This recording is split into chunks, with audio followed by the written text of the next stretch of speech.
Paix et joie. Alors, je dis merci à la bergère Marie-Laure, c'est ça, hein? Merci à cette fraternité de divin amour qui a bien voulu me solliciter pour cet enseignement. Je me suis dit, mais qui suis-je pour qu'on puisse me demander de venir parler à des personnes que voici. Et je crois pour ma part que le Seigneur ne fait rien par hasard. Et s'il a permis que je sois là, c'est parce que quelque part, il a une très très bonne nouvelle pour toi. Frères et sœurs, je voudrais d'entrer le jeu, comme nous sommes toujours dans le premier mois de l'année, vous souhaitez mes vœux les meilleurs, vœux de santé, vœux de prospérité, vœux de succès dans toutes vos entreprises, que le Seigneur lui-même, qui a conduit vos pas pour cette nouvelle année, vous donne de pouvoir régner, mais surtout de pouvoir être meilleur, que l'on puisse, au travers de cette année, savoir que Dieu marche avec vous. Quelqu'un peut me dire un amen sérieux? Alors, frères et sœurs, le thème qui m'est proposé est tiré de l'évangile selon Saint Jean, le chapitre 5, le verset 8, qui dit ceci. Eh bien, lui dit Jésus, lève-toi, prends ta natte et marche. Lève-toi, prends ta natte et marche. Alors dis à quelqu'un à côté de toi, lève-toi. Prends ton baluchon, prends ta natte, prends ton lit et puis marche. Frères et sœurs, je bénis Dieu pour ce passage parce qu'il y a une parole forte du pape François qui nous dit: lorsque vous vous retrouvez devant le diable, et quand je dis diable, c'est tout ce qui empêche l'homme d'évoluer, d'être heureux, de ne pas entrer en négociation. Il dit, tu ordonnes et puis cela se produit à cause de l'autorité que tu as. Ce que le Christ fait ici, mes frères et mes sœurs, il intime un ordre. Il n'est pas en train de négocier, il n'est pas en train de dire s'il te plaît.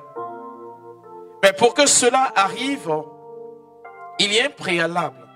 Alors je voudrais que tu t'asseyes bien et que tu écoutes.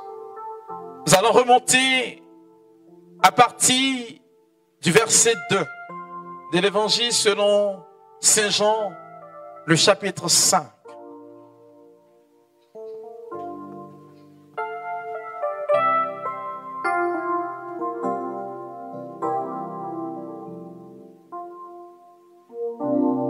Jean le chapitre 2, Jean le chapitre 5, à partir du verset 2e. Nous allons essayer de descendre pour comprendre ce que Dieu nous dit, parce que pour beaucoup aujourd'hui, le miracle, il est commandé. Pour que Dieu puisse guérir une personne, on a l'impression qu'il faut savoir prier. C'est pas forcément juste. Ce n'est pas la prière qui attise le miracle dans la vie d'une personne. Il y a les circonstances qui créent ce que nous appelons la grâce, qui attire la grâce. Et lorsque ces circonstances sont réunies, Dieu ne peut que nous bénir. Il ne peut que descendre. Alors moi je crois, mon frère, ma soeur, aujourd'hui c'est ton tour. Amen. Alors, qu'est-ce qu'il dit? Jean 5, à partir du verset 2. Ah, Dans cette ville, il y a près de la porte des brebis. va doucement, ils n'ont pas de Bible avec eux, hein? Donc va tout doucement. Dans cette ville, il y a près de la porte des brebis une piscine avec 5 galettes à colonnes. On l'appelle en hébreu Bethsada. Pause. Dis-moi amen. Dis amen encore. Frères et sœurs, celui qu'on appelle Jean, Pour le comprendre, il faut aller à l'école. Parce que Jean n'écrit pas simplement. C'est un pur théologien. Et chaque mot que Jean utilise a un impact dans la vie de ceux qui savent décortiquer ce mot. Jésus aurait pu faire ce miracle partout. Mais on nous dit, or, dans cette ville, de quelle ville s'agit-il? Revenons au verset 1er. J'ai combien de temps? Allons seulement. Allons-y. Peu après, les Juifs célébrèrent une fête religieuse et Jésus se rendit alors à Jérusalem. Dis avec moi, Jérusalem. Jérusalem. Il y a des lieux, lorsque tu t'y trouves, Dieu est obligé d'accomplir de grandes choses.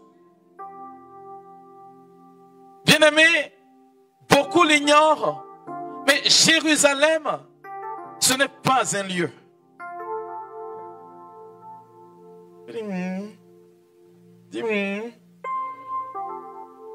Jérusalem n'a jamais été un lieu.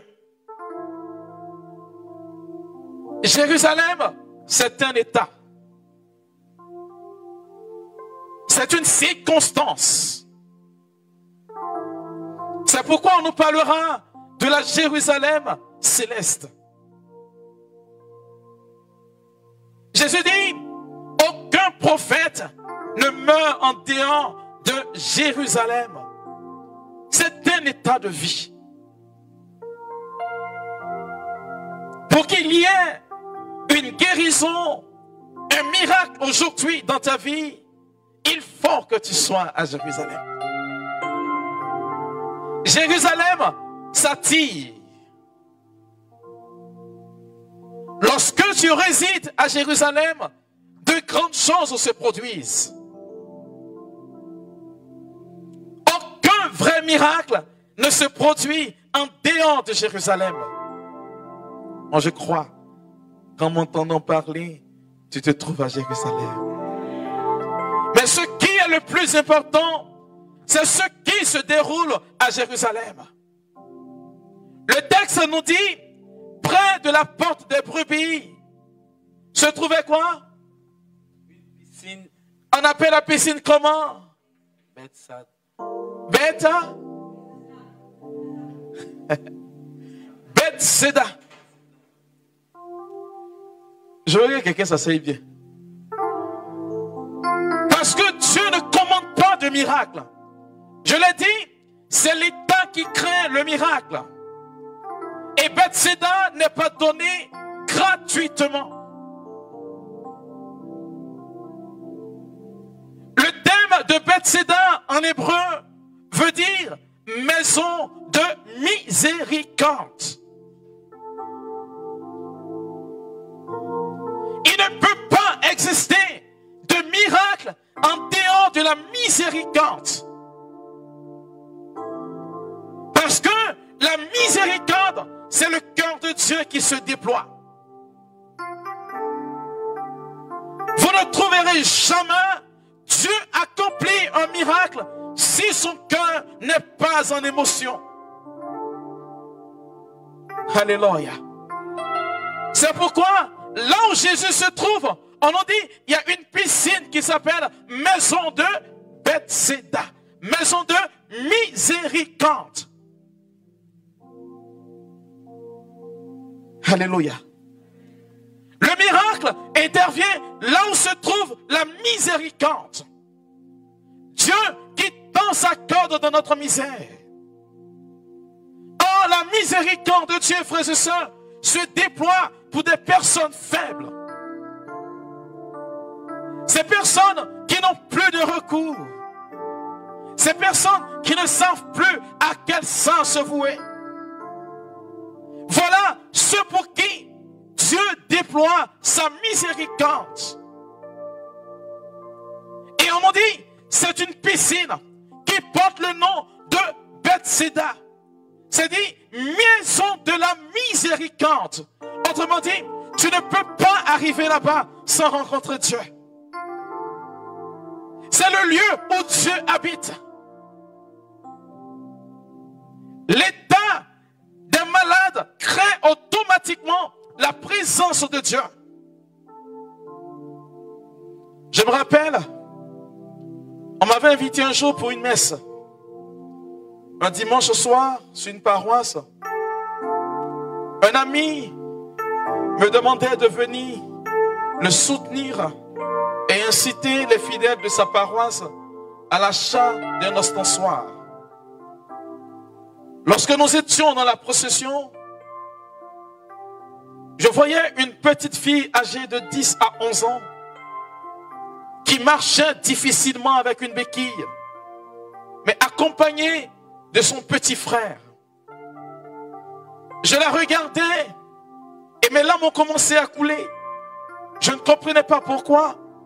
Et je disais à Dieu, comment tu peux permettre qu'une petite fille ainsi puisse marcher avec une béquille? Pourquoi, Dieu?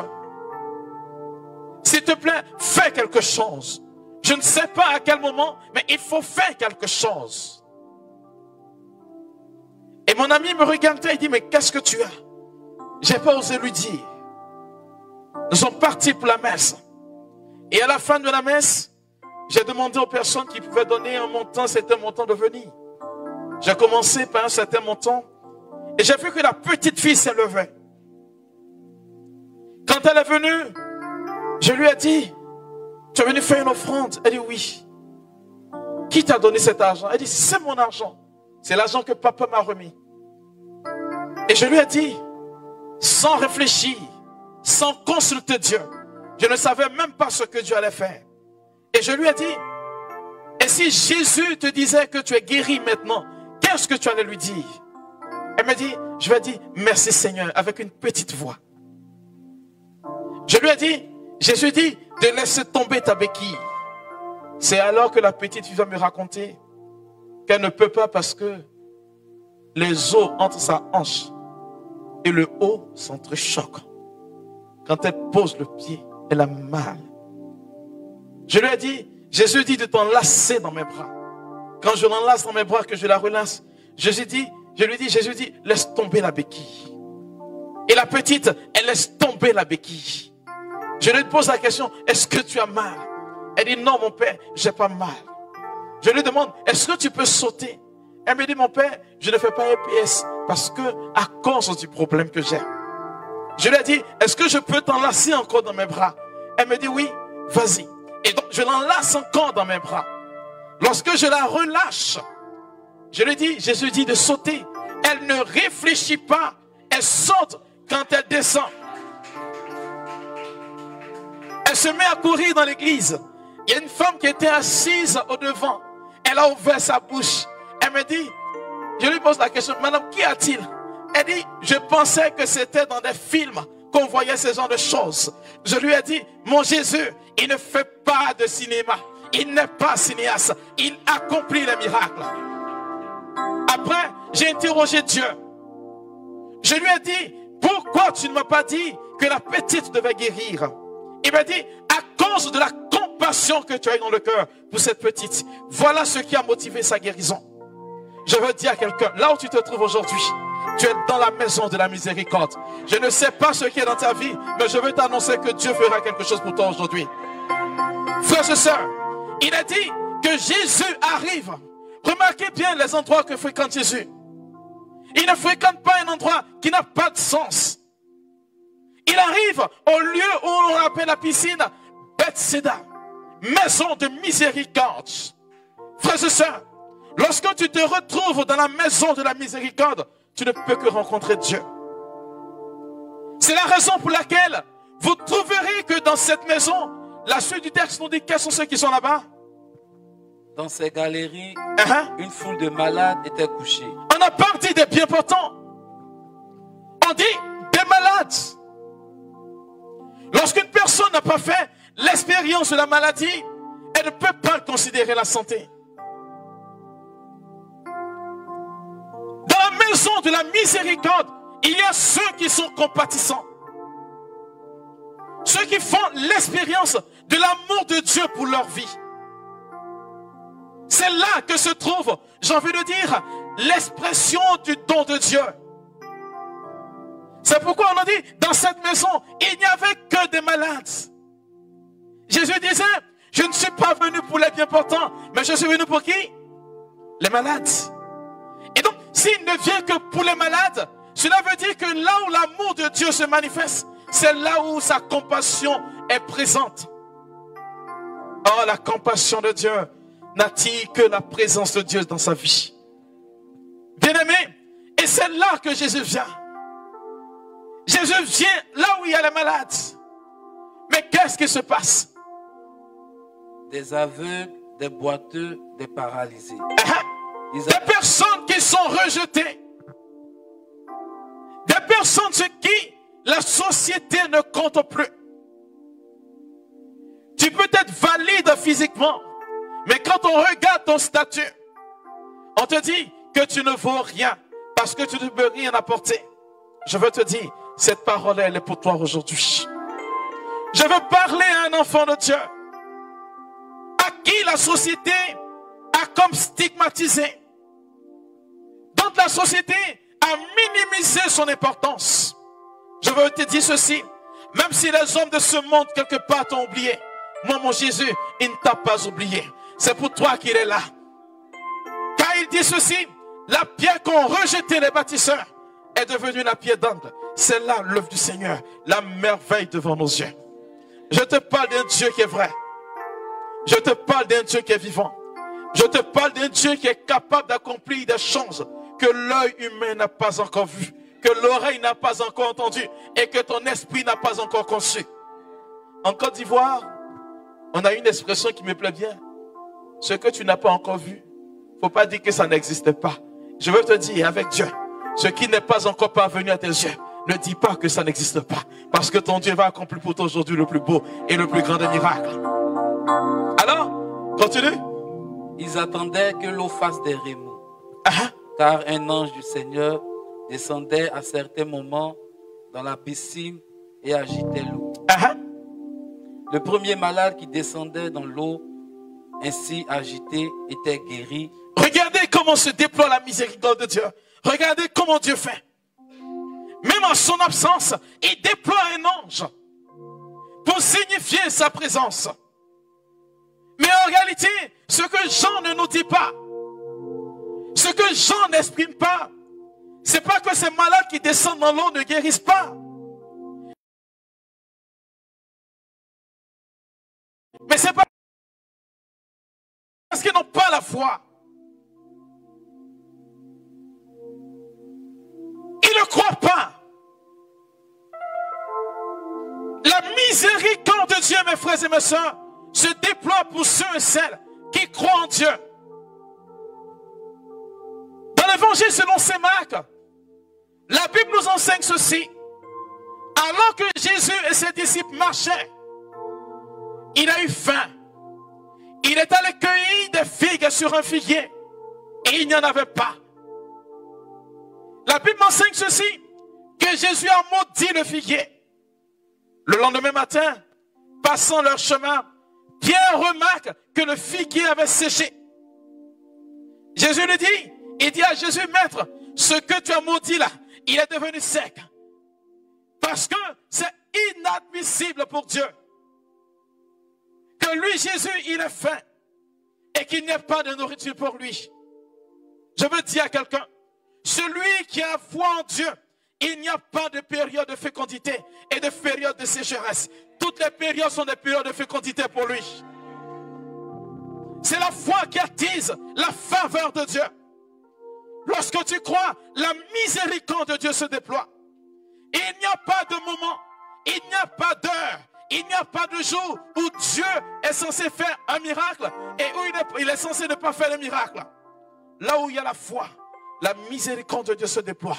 Or, là où la miséricorde de Dieu se déploie, la grâce de Dieu atteint ses enfants. En réalité, frères et sœurs, ce que Jean est en train de nous dire, lorsque tu as la foi, il y a un phénomène qui se passe. Beaucoup n'arrivent pas à le comprendre. Voyez, l'ange qui descend, il traverse, il déchire notre atmosphère.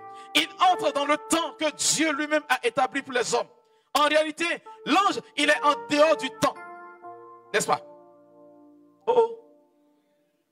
Or, ce qui est en dehors du temps est dans le temps de Dieu. Et ce temps est appelé le kairos. Dis avec moi, le kairos. Ce qui est fabuleux, c'est que lorsque Dieu déchire le temps, quand le kairos entre dans le chronos, il y a un bouleversement chronologique. Il y a des choses qui ne peuvent plus rester stables parce qu'il y a quelque chose d'anormal qui est rentré dans le normal. Voilà, quand la foi se déploie, Dieu fait intervenir sa présence. Et le temps de Dieu qui entre dans ton temps crée ce que les hommes n'ont jamais vu. Le miracle se produit pour toi. Je veux annoncer à quelqu'un en cette soirée. Des gens vont venir de partout pour demander, mais d'où est-ce que tu viens? Qu'est-ce qui s'est passé? Parce que le changement s'est produit. Le Dieu que nous servons est un Dieu qui réagit promptement. Et il agit pour ceux et celles qui aujourd'hui croient en lui. C'est pourquoi quand l'ange descend, ceux qui ne croient pas, ils ne peuvent pas s'imaginer un seul instant que même après que l'eau finit de bouillir, ils peuvent encore descendre et recevoir la guérison. Ils n'ont pas conscience que la miséricorde de Dieu est un puits sans fond. Ils ne savent pas que là où ils se trouvent, il suffit d'y croire. Et quand tu descends, Dieu accomplit. Frères et sœurs, il y a des choses qui sont définies par les hommes et donc limitées. Mais quand c'est défini par Dieu, il n'y a pas de limite. Je veux dire à quelqu'un, le Seigneur va te donner l'occasion de repousser les limites de ta vie. Ce que ta main n'a pas pu atteindre, Dieu va te l'accorder aujourd'hui. C'est pourquoi on nous dit, quand l'ange descend, l'on remue. Quand l'on remue, celui qui descend en première position, il est guéri. À supposer que 10 personnes descendent en même temps, ils seront tous guéris parce qu'ils auront la foi. Mais ils oublient qu'il y a un Dieu, quand il veut faire quelque chose pour toi, il défie les lois de la gravité. Il défie les lois du temps. Il défie les lois de l'univers. Parce qu'il vient pour courir et sauver son enfant que tu es. Quelqu'un peut me dire la main sérieux? Continue. Il y avait là un homme malade depuis 38 ans. Waouh, faut dire waouh. Waouh. Faut dire waouh. On n'a pas dit 38 mois. On n'a pas dit 38 jours. Ça fait une génération de vie, au moins. 38 ans. Supporter le poids de la maladie pendant 38 ans. Je veux te poser une seule question. Est-ce que tu sais que le Dieu que tu adores, il n'est pas méchant? Est-ce que tu sais que le Dieu que tu adores, il est gentil? Je veux annoncer à quelqu'un.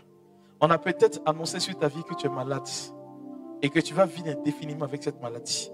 Mais la Bible m'enseigne en Jean le chapitre 1 que celui qui t'a créé, c'est par la parole. Et c'est lui qui t'annonce aujourd'hui que cette maladie qui est dans ta vie, qui était annoncée, prendra fin aujourd'hui. Je te parle d'un Jésus qui est capable de toutes choses.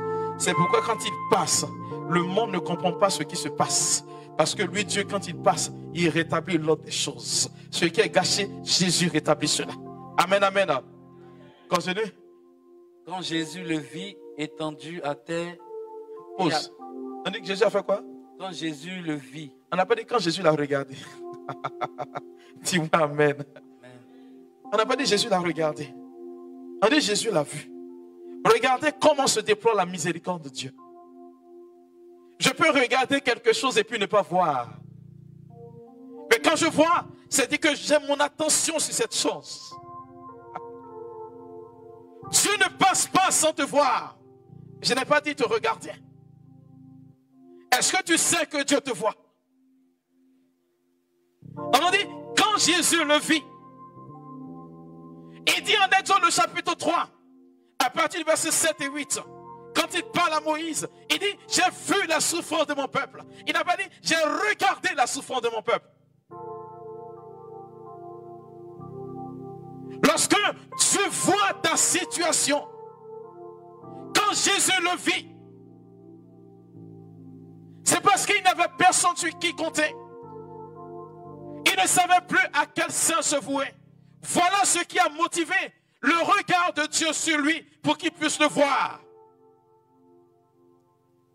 La miséricorde de Dieu se déploie pour des personnes qui sont pétries d'humilité. Dieu ne voit pas les personnes orgueilleuses. Celui qui est là, il n'avait plus personne sur qui compter. C'est comme quand tu poursuis un bêté. Quand il est fatigué, qu'il a le dos mûr, il dit, il faut me tuer. Il ne sait plus où partir. Je veux tirer un enfant de Dieu. Tant que tu comptes sur tes propres forces, Dieu ne te verra pas. Tant que tu comptes sur tes propres moyens, Dieu ne fera rien avec toi. On nous dit, quand Jésus le vit, pourquoi pendant 38 ans, Jésus, je crois qu'il avait 33 ans à l'époque, pourquoi il n'est pas passé par là? Alors qu'il venait là, il n'était pas étranger à là. Qu'est-ce qui donne l'occasion à Jésus de le voir? Bien-aimé, la Bible m'enseigne ceci. Dans le livre des Actes des Apôtres, au chapitre 3. Alors que Pierre et Jean montent au temple pour prier, il y avait un impotent qui était assis. Lorsqu'il voit Pierre et Jean, il demande l'aumône. Pierre pose son regard sur lui. Il le voit. Il lui dit, regarde-moi. Je veux dire à quelqu'un, j'aime ce chant. Quand il n'y a plus d'espoir, abandonné. Crois et sois confiant. Dieu pourvoira à tout. Dieu pourvoit aux besoins de ceux qu'il voit. Je n'ai pas dit ceux qu'il regarde. Parce que Dieu regarde à tous les êtres humains. Mais il ne voit que ses enfants. Crée la condition pour que Dieu te voie. Et la condition sine qua non pour que Dieu te voie, c'est l'humilité. Dieu s'en fout des orgueilleux. Il s'en fout de celui ou de celle qui pense être suffisante. Parce qu'il y a des personnes qui sont là, qui disent, je suis dans l'église, je prie Dieu, je vais à l'église, mais qui sont remplies d'elles-mêmes. L'apôtre Paul te dit, qu'est-ce que tu as que tu n'as reçu de Dieu? C'est pourquoi le psalmiste vous dit, dans le psaume 121, à partir du verset 1er, il dit, je lève les yeux vers quoi? Vers les montagnes. D'où me viendra le secours? Le secours ne vient pas d'un homme, mais de Dieu. Celui qui est humble, il ne regarde pas sur lui-même. Il ne regarde pas son frère, mais il regarde vers Dieu. Quand tu as le regard fixé sur Dieu, il pose son regard sur toi. Il te voit. L'humilité. Dis avec moi, humilité. Dis à quelqu'un à côté de toi, abaisse-toi un peu. Il faut lui dire, abaisse-toi un peu. On est rempli de nous-mêmes. Comme si on pouvait changer quelque chose de nous-mêmes. Jésus dit, qui à force de se soucier peut ajouter une seule coudée à sa vie. Il y a des personnes, quand elles te parlent, tu vas te laver, tu vas te relaver, tu ne seras pas propre. Tu me connais, tu sais qui je suis. Aïe, ta vie ne tient qu'à un seul fil. Voyez, il y a cette anecdote que j'aime. Un monsieur qui s'est retrouvé en Europe avec sa famille à table. Et pendant qu'il était à table avec sa famille, un dimanche, il mangeait. Et puis, paf, il est tombé. Donc, les parents paniquaient, le transportent tout de suite à l'hôpital. Quand il arrive à l'hôpital, 15 minutes après, on dit, écoute, c'est fini, qu'il peut rentrer à la maison. Et les médecins lui demandent, mais qu'est-ce qu'il avait? Et sa famille demande, mais qu'est-ce qu'il avait? Il dit, non, qu'il manquait d'air, qu'il n'arrivait pas dans ses poumons. Et on vient lui tendre une facture de 5 000 €. Pour l'avoir mis sur appareil respiratoire. 5 000 €. Et le monsieur a commencé à pleurer. Lorsque le médecin a vu cela, il était pris de compassion. Il dit, bon, on va te faire des facilités de paiement. Comme tu pleures. Il dit, c'est pas parce que je ne peux pas payer. Pour 15 minutes, je dois payer 5 000 €. Le docteur ne comprenait pas son raisonnement. Il lui dit, docteur, j'ai 46 ans. Je me posais la question de savoir si Dieu devait facturer chaque seconde de l'air que je respire, est-ce que j'aurais de quoi payer? Le médecin a dû laisser la facture à cadeau. Je veux dire à quelqu'un, lorsque tu sais t'abaisser, Dieu te voit. C'est pourquoi dans Luc le chapitre 15, du verset 11 au verset 32, on nous parle de la parabole de l'enfant prodigue. La Bible nous enseigne ceci. Lorsque l'enfant de loin a dit dans son cœur, je me lèverai, j'irai vers mon Père et je dirai, j'ai péché contre le ciel et contre toi. On nous dit, le Père l'a vu de loin. Il a reconnu et puis il est venu vers lui. Celui qui sait s'abaisser, Dieu se souvient de lui. Vous savez pourquoi? Dieu voit cette personne, vous savez pourquoi? Quand vous partez dans le livre de la Genèse, le texte hébraïque qui dit que Dieu nous a créés, dit que Dieu a fléchi le genou en prenant la poussière du sol pour nous former. C'est pourquoi toute personne qui sait s'abaisser, Dieu te voit. Amen, amen. Si tu es perdu dans tes difficultés, c'est que quelque part tu manques d'humilité. Dieu pose son regard sur ceux qui sont humbles. Tant qu'Israël considérait qu'il était le peuple élu de Dieu, le peuple d'Abraham, le peuple d'Isaac, il était toujours en esclavage. Mais quand il a commencé à crier et qu'il a vu que pendant 430 ans, il n'y avait plus personne pour venir l'aider, il s'est résigné. Il a appris l'humilité. Je veux dire à quelqu'un, on a dit Jésus a fait quoi? Quand Jésus vit l'homme qui avait 38 ans de maladie, qu'est-ce qui se passe? Quand Jésus le vit étendu à terre et apprit qu'il était malade depuis longtemps déjà, il lui demanda, veux-tu être guéri? Il n'a pas demandé, qu'est-ce que je peux faire pour toi? Oh, Seigneur, c'est bon. Voyez, Jésus va directement au contact de ce monsieur. Est-ce que tu veux guérir? Ce qui veut dire que Dieu que nous adorons, dans le déploiement de sa miséricorde, respecte une deuxième chose chez nous. Vous savez c'est quoi? La liberté des enfants de Dieu. Le Seigneur n'agit au travers des personnes qui sont libres. C'est pourquoi Jésus a passé son temps à dire aux gens de son époque, mais vous êtes esclaves. Vous êtes toujours esclaves. Moi, le Fils, je suis venu pour vous libérer. Est-ce que tu as conscience que c'est de ton oui que Dieu a besoin pour que sa miséricorde se déploie dans ta vie? Et le oui qu'il est question ici, ce n'est pas un oui de réflexion. C'est un oui d'abandon. Parfois, on dit à Dieu, Seigneur, je veux, mais en même temps, on a peur de s'engager avec lui. Avec Dieu, quand tu sautes, ne réfléchis pas, parce que tu dois sauter dans l'inconnu. Généralement, on fait tontine à deux bras avec Dieu. Ou bien on pratique la technique du singe. Le singe, quand il a attrapé une branche qu'il a lâchée, c'est qu'il a attrapé une autre branche. Avec Dieu, vous savez ce qui se passe? Tu laisses les deux branches, et puis lui, il te rattrape. Il y a une anecdote qui nous a été racontée quand on était encore tout jeune. Vous voyez, les Européens alpinistes qui vont grimper sur les collines. Pendant l'hiver, il y a un groupe qui s'est décidé d'aller braver l'hiver en grimpant sur la colline. Et le dernier à monter, quand il était arrivé vers le sommet, il a raté. Et donc, il tombait en chute libre. Et pendant qu'il tombait en chute libre, il disait, Seigneur, sauve-moi. Seigneur, sauve-moi. Mais il voyait que sa chute était encore plus rapide. Et puis il a crié, Jésus, sauve-moi. Et la corde s'est suspendue d'un seul coup. Et il avait la corde autour de la hanche. Donc il ne pouvait pas rattraper pour dire, il ne sait pas. Tous ses outils sont tombés. Et puis voici que il est là, Seigneur, sauve-moi. Seigneur, sauve-moi. Et puis il entend dans son esprit une voix qui lui dit, coupe la corde. Il faisait nuit. Quand il regarde en bas, c'est noir. Il dit ça, là, il ne peut pas. Et il est encore en train de dire, Seigneur, sauve-moi. Et la voix lui insiste, coupe la corde, coupe la corde. Et puis il n'a pas coupé. Matin, on l'a retrouvé à moins d'un mètre du sol. Il est mort de froid. C'est-à-dire que s'il avait coupé la corde, peut-être il serait fracturé une côte, mais il serait en vie.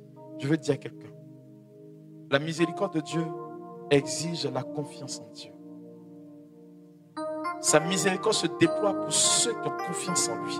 C'est pourquoi Jésus pose la question de savoir, veux-tu être guéri? Il n'a pas dit, est-ce que tu crois que je peux te guérir? Il lui a posé une seule question, veux-tu être guéri? Est-ce que tu es capable d'avoir confiance en Jésus pour qu'il te dise des choses qui semble ne pas aller dans la logique des hommes, mais qui va malheureusement, qui va heureusement pour toi t'apporter ce que tu recherches le plus. Qu'est-ce qu'il a répondu? Le malade lui répondit, Maître, je n'ai personne pour me plonger dans la piscine. Est-ce qu'il connaissait Jésus avant? Il dit Maître. Quand il dit Maître, ça veut dire quoi? C'est qu'il devient élève. Oh, l'élève, c'est qui? C'est celui qui apprend du Maître. Quand il dit Maître, ça veut dire quoi? Je m'abandonne à toi. Je veux dire à quelqu'un, abandonne-toi à Jésus aujourd'hui. Et tu verras qu'il n'aura qu'une seule parole pour toi. Qu'est-ce qu'il dit par la suite? Je n'ai personne pour me plonger dans la piscine quand l'eau est agitée. Pendant que j'essaie d'y aller, un autre y descend avant moi. Jésus lui dit, lève-toi. Lève-toi. Prends ta natte et marche. Prends ta natte et marche. Voici la parole pour toi. Lève-toi. Quand Jésus dit lève-toi, il ne parle pas à ton entité de chair. Non. Il parle à l'essence de ta vie. Quand Jésus dit lève-toi, il parle à tout ce qui est endormi en toi. Quand Jésus dit lève-toi, il parle à tout ce qui a perdu de la valeur en toi. Quand Jésus dit lève-toi, il parle à tout ce que les hommes ont rejeté dans ta vie. Il a pouvoir sur toutes choses. Est-ce que tu le crois? Est-ce que tu crois que Jésus est capable de redorer le blason de ton image? Est-ce que tu crois que Jésus est capable de te faire aller encore de l'avant? Je vais t'annoncer ceci. Jésus te dit aujourd'hui, lève-toi. Quand il parle, c'est pas que la personne va dire non, je vais t'attraper les pieds, les mains. Il dit non, lève-toi. C'est le seul qui parle et tout vient à l'existence. Parce qu'il est Dieu. Prends ta natte et puis rentre chez toi. Il est venu pour nous apporter la liberté. La liberté des enfants de Dieu. Et je crois que tu l'auras aujourd'hui. Bien-aimé, notre Dieu est gentil. Et il est même très très gentil. Il est capable de changer le cours de ton existence sans que tu n'aies besoin de bouger le petit doigt. Il n'y a pas longtemps, il y a une de mes filles qui m'appelle de l'Europe. Elle m'avait rencontré en début d'année passée. Et elle me disait ceci, qu'elle vit en Europe, elle n'a aucun papier. Son mari n'a pas de papier. Ils ont des enfants. Et leur fils aîné qui doit aller dans une école doit présenter un... je ne sais pas comment ils appellent cela là-même. Un test. Et qui doit avoir une certaine moyenne pour qu'il soit intégré à l'école. Et lors d'une prière, elle recevait que le Seigneur l'avait exaucé. Et la parole qui était ressortie ce jour-là, elle dit apparemment c'était moi qui parlais, que je disais que je dis son nom mais sans imaginer que c'était elle. Son prénom juste. Tu demandes ceci, tu demandes cela, voilà, tant. Mais il se trouve que Dieu t'a déjà accordé. Et Dieu lui a dit, il disait ceci, qu'avant la fin de l'année, tu l'auras. L'administration finit vendredi. Or, cette année, le 31 décembre, tombait un dimanche. Elle m'appelle le vendredi pour me dire que ce qu'on a dit là, ou ce que Dieu a dit là, ce n'est pas encore arrivé. J'ai dit comment? Et je lui ai posé une question. Est-ce que l'année est finie? Elle dit mon père, ça finit dimanche, aujourd'hui et vendredi. Et j'ai commencé à rire. Et puis j'ai raccroché. Elle a insisté, mais j'ai plus décroché. Elle m'appelle le 31 matin. Elle me dit mon père, ton Dieu est fort. J'ai dit comment? Elle dit, quand j'ai raccroché, j'étais allé me coucher tout triste. Le samedi matin, une voix me dit, va regarder tes mails. Elle va regarder ses mails.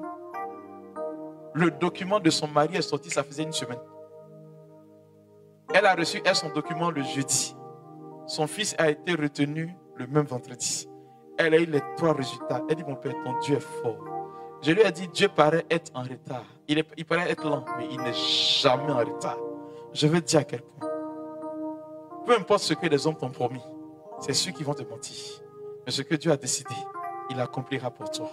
Jésus te dit aujourd'hui, lève-toi, prends ta natte et puis rentre chez toi.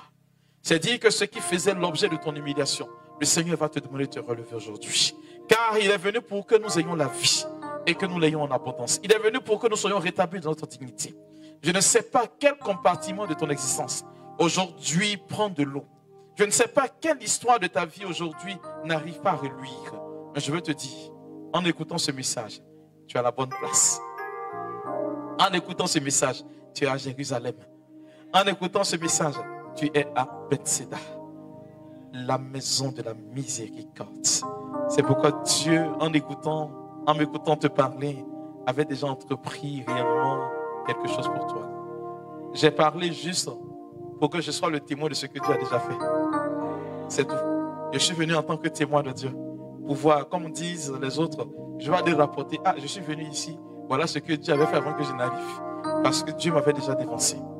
Je veux annoncer à quelqu'un, ce en quoi tu crois, sache que le Seigneur te l'a déjà accordé. Je bénis Dieu pour ta vie, pour ton histoire. Je bénis Dieu pour ce qu'il est aujourd'hui pour toi et pour ce que tu es en train de rechercher. Mais crois-moi, cela est déjà pour toi. Sa faveur aujourd'hui va reposer sur toi. Plus que jamais, tu seras élevé. Plus que jamais, Dieu te bénira. Tu ne comprendras peut-être pas, mais Dieu va faire advenir les choses au moment où tu t'y attends le moins. Et souvent même, tu es quelque part et puis tu ne comprends pas. Voyez, lorsque nous regardons dans les textes de la Bible, précisément dans le livre de l'Exode au chapitre 3, on nous dit Dieu a apparu à Moïse à Sinaï. La montagne de Sinaï a permis à Dieu de sanctifier cette montagne. Jusqu'à aujourd'hui, celui-là est considéré comme un lieu saint. Tu peux te retrouver en un endroit alors que tu venais te balader. Mais si des personnes au passé ont prié par là et que Dieu s'est glorifié, sache que l'impact que ces personnes ont eu t'est réservé pendant que tu atteins cet endroit. C'est pourquoi je veux dire, pour ceux qui sont déjà passés ici et qui ont déjà eu à témoigner, ainsi tu auras ta vie. Tu vas témoigner. S'il peut me dire un amen sérieux, et je rends la gloire à Dieu, je lui dis merci. Amen, amen. Alors, il me reste combien de temps?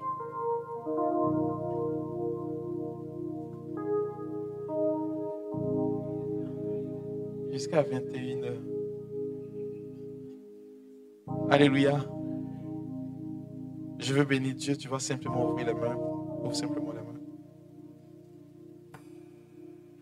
Non, je n'ai pas dit de les lever. J'ai dit de les ouvrir.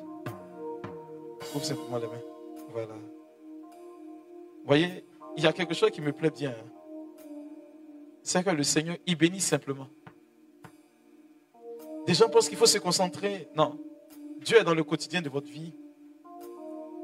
Et ce qu'il décide d'accomplir, il le fait et puis il le fait très très bien. Tu es peut-être là en train de m'écouter ou que tu me suis par la magie de l'Internet. Je veux que tu bénisses Dieu, que tu lui dises merci, simplement. Déjà pour ta vie. Ne force pas surtout. Dis-lui simplement merci. Que ce ne soit pas des paroles qui sortent seulement de tes lèvres, mais que ce soit réellement une action de grâce qui monte depuis ton cœur.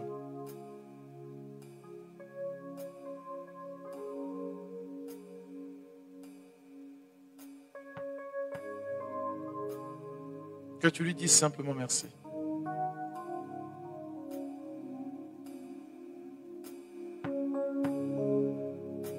Dieu dit qu'il veut sentir que tu es en train de lui dire merci. Il n'a pas dit qu'il veut entendre, il dit qu'il veut sentir. Il veut que tu fasses fi un tant soit peu de ce que tu vis comme situation.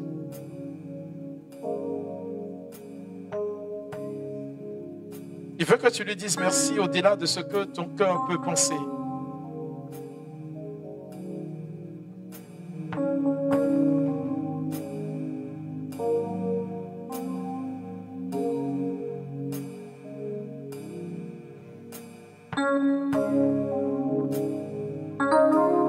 La Bible enseigne que Dieu donne quand il veut, comme il le veut et où il le veut.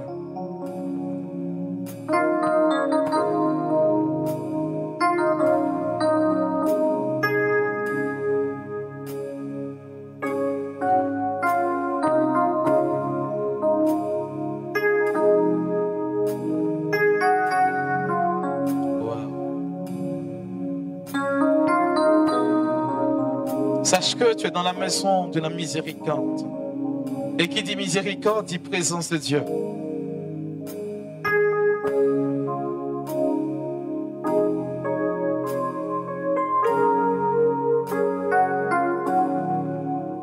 Jésus dit, nul ne vient à moi sans que le Père ne l'attire vers moi.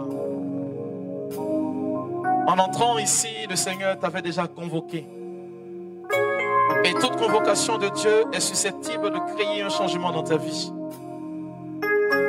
Et cela dépend uniquement que de ta foi en lui. Dans ces mains que tu ouvres, est-ce que tu es capable de dire à Dieu, Seigneur, je veux maintenant un cadeau. Seigneur, je veux juste un cadeau de ta part. Je suis venu te prier aujourd'hui, mais ce n'est pas comme si je le faisais habituellement. Je veux un cadeau, Seigneur, de ta part. Cette personne qui, pendant 38 ans malade, en te rencontrant, Seigneur, tu as permis que cette personne retrouve la santé.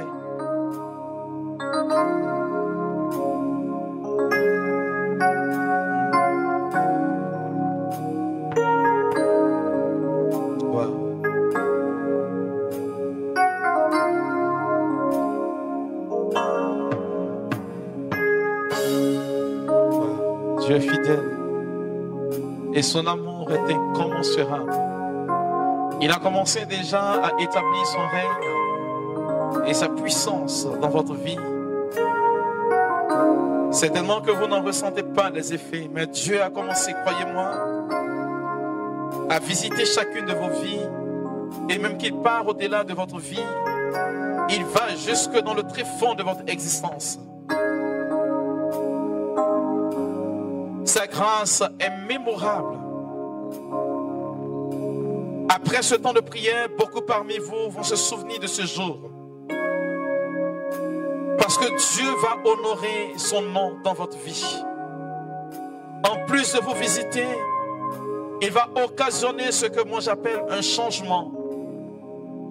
Et ce changement, mes frères et mes sœurs, il est là. Regarde, ta grâce est en cours de téléchargement. Pendant que tu ouvres les mains, ce que je reçois clairement dans mon esprit, est-ce que tu peux porter? Est-ce que tu peux supporter ce que Dieu te donne maintenant? Est-ce que tu penses pouvoir tenir entre tes mains cette grâce est incommensurable que le Seigneur est en train de déposer en tes mains? Je ne sais pas ce pourquoi tu es venu, mais une chose est certaine, Dieu est fidèle. Et sa bonté qui surpasse toute réalité est en train de visiter ta vie maintenant. Oh my God.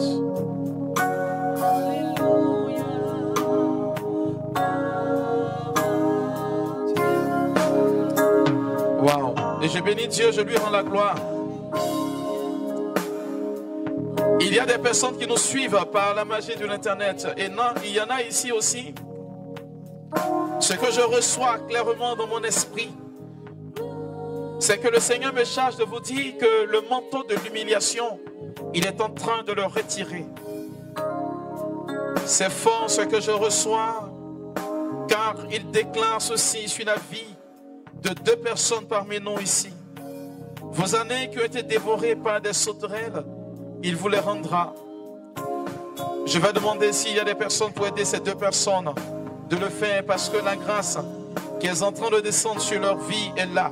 Chez vous à la maison, je vous demande d'être assez vigilant, parce que j'adore un Dieu qui est capable de toutes choses, un Dieu qui élève, un Dieu qui restaure, un Dieu qui bénit. Je ne sais pas ce que vous vivez concrètement, mais ces 2 personnes ici, vous allez sentir comme une fusion assez particulière. Vous allez sentir comme la main de Dieu se poser sur votre tête. Et c'est ce qui est en train d'arriver. Il y a comme une foudre qui est en train de traverser votre corps. Je vois des personnes à qui le Seigneur est en train d'accorder une référence. Sa faveur sur vous est là.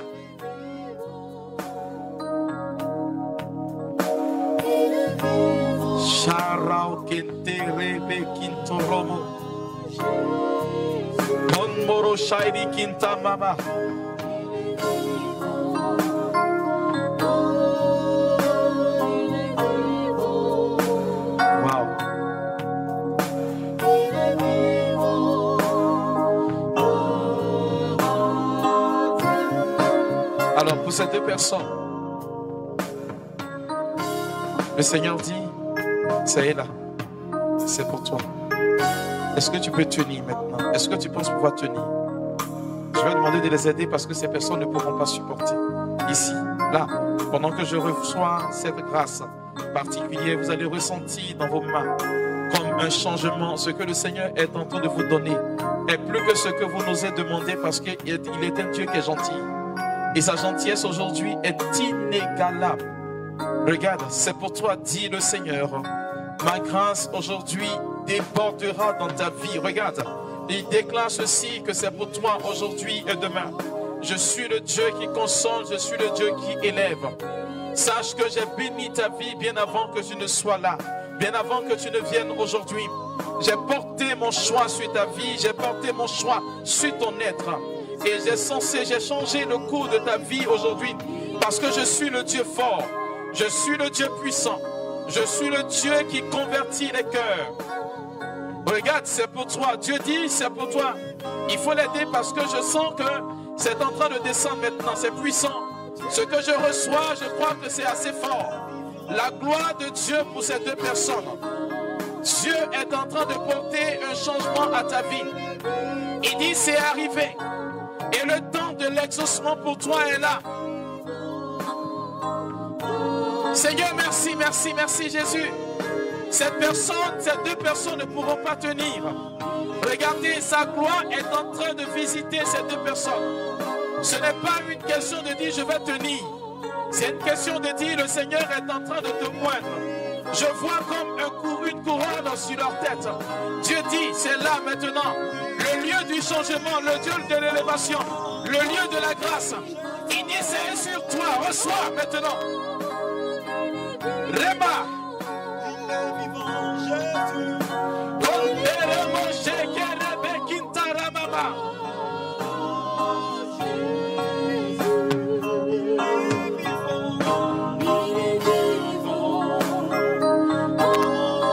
Tu es béni, Seigneur, et je lève ton nom. Tu touches qui tu veux, quand tu veux et comme tu le veux. Tu changes où tu veux et comme tu veux. Rien, Seigneur, n'égale à ta puissance. Tu as dit à ce malade, lève-toi, prends ta natte et rentre chez toi. C'est toi qui me restaure. C'est toi qui me fais changer. C'est toi qui me donne de marcher, Seigneur. Et je crois aujourd'hui que tu es capable de changer beaucoup de choses. Merci de faire du bien. Merci d'apporter ce changement. Merci de renouveler toutes choses.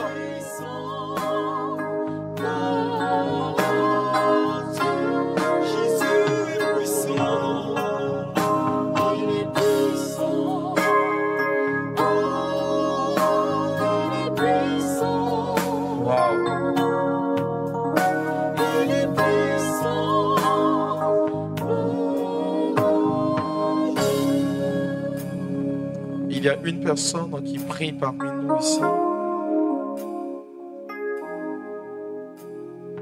Et je vois dans mon esprit 5 personnes qui nous suivent par la magie de l'Internet.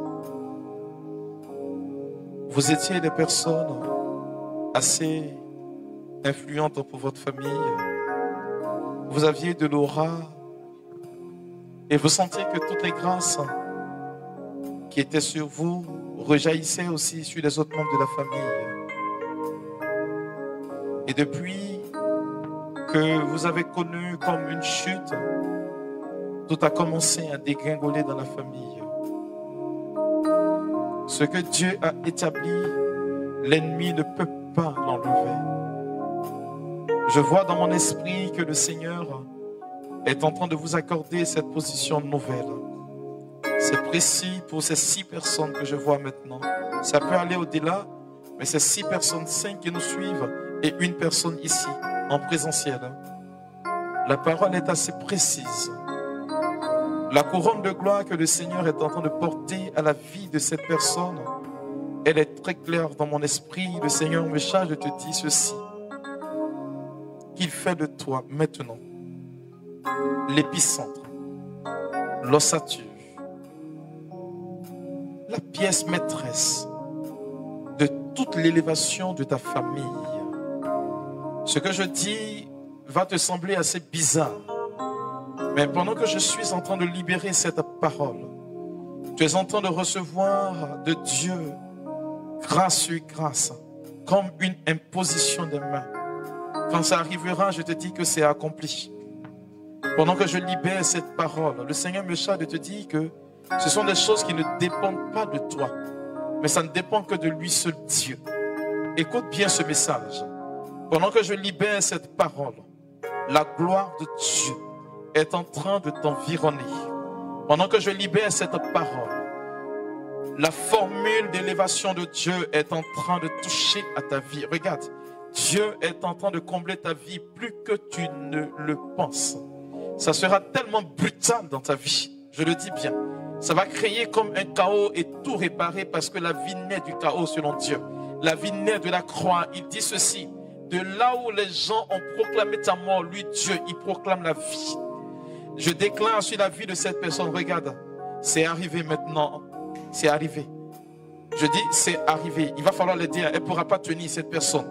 Pendant que je libère cette parole, ce qui est sur elle, je vois comme l'investissement. Je vois comme sur tes épaules une lourde responsabilité. Toute ta famille sera impactée par ce que tu vas devenir.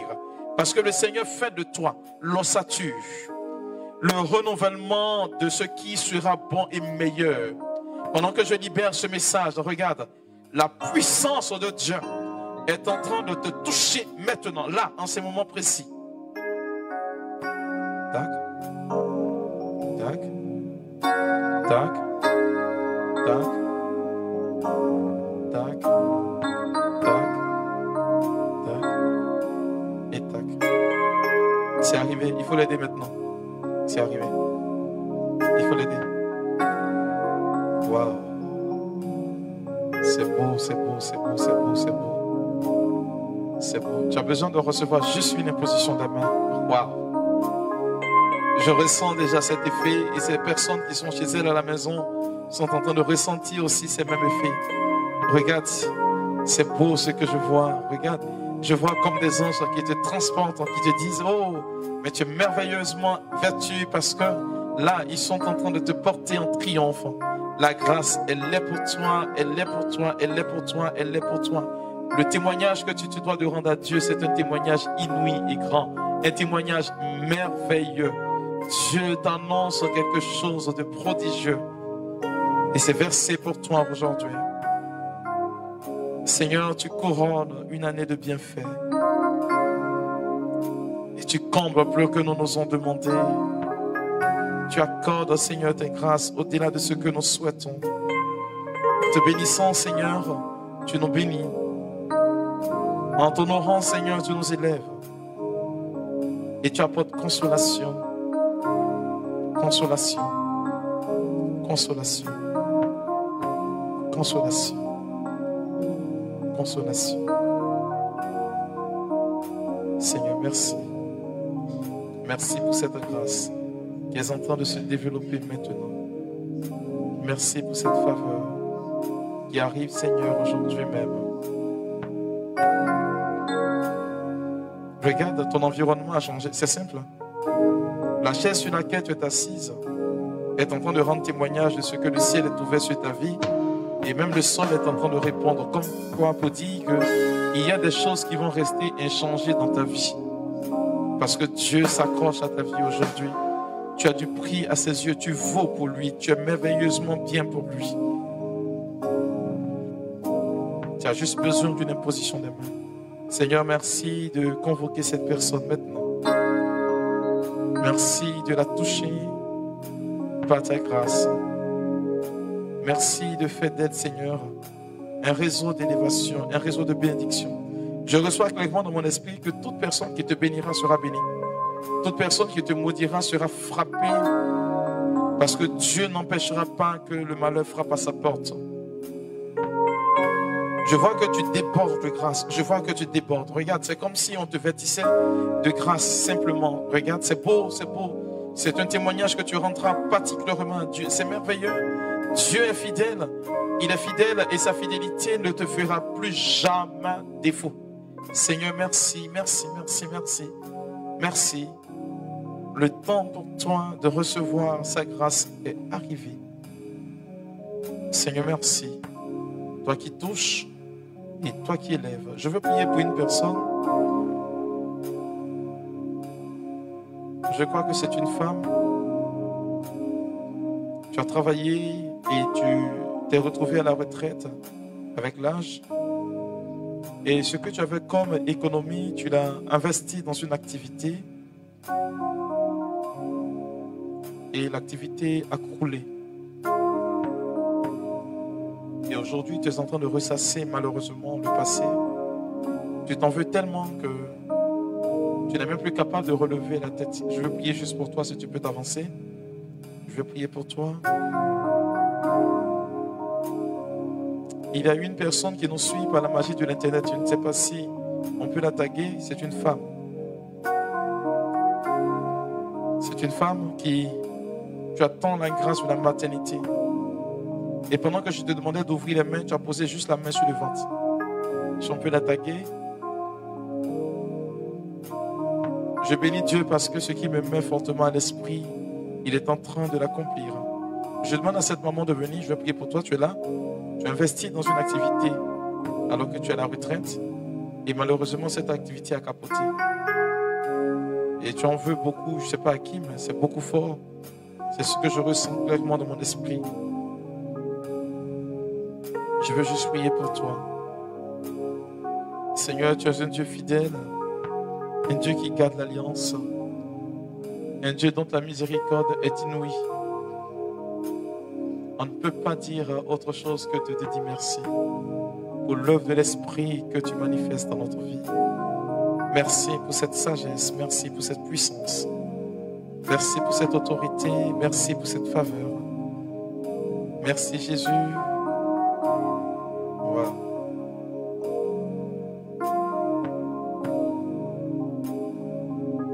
Seigneur, merci. Alors, je veux demander à cette femme, si tu peux te lever, tu viens. Ton foyer est en train de partir en fumée. Et c'est un gros chagrin pour toi. Un très gros chagrin pour toi. Est-ce que tu peux venir? Je vais prier pour toi. Dieu me demande de prier pour toi. Je ne sais pas ce qu'il prépare, mais la seule chose qu'il me demande, c'est de prier pour toi. Ton foyer est en train de battre de l'aile.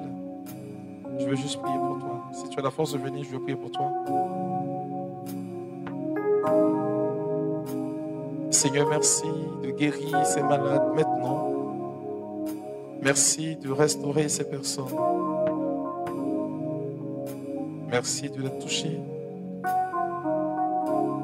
Est-ce que cette soeur peut venir? Le Seigneur me dit que tu es là. Je ne suis pas en train d'inventer quoi que ce soit. Tu es là. Ton foyer avec ton mari, ça ne va plus. Je vais prier pour cette soeur-là.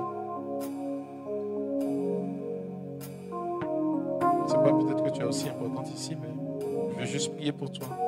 Moi, je ne te connais pas. Je veux juste prier pour toi. Dieu est fidèle. Merci Jésus de guérir. Comme tu as guéri ce malade de 38 ans de maladie, tu lui as dit, lève-toi, prends ta natte et rentre chez toi. Je veux que tu dises à chacune de tes personnes ici malades, lève-toi, rentre chez toi, tu n'as plus besoin de prendre des médicaments. Tu es le Dieu fidèle. Merci pour l'histoire de notre vie que tu es en train de changer maintenant. Et pour ce que tu es en train d'accorder aujourd'hui comme grâce dans notre vie. Merci pour la matérialité de ton amour pour nous. Jésus, à toi, nous rendons toute la gloire, la majesté et le triomphe aujourd'hui.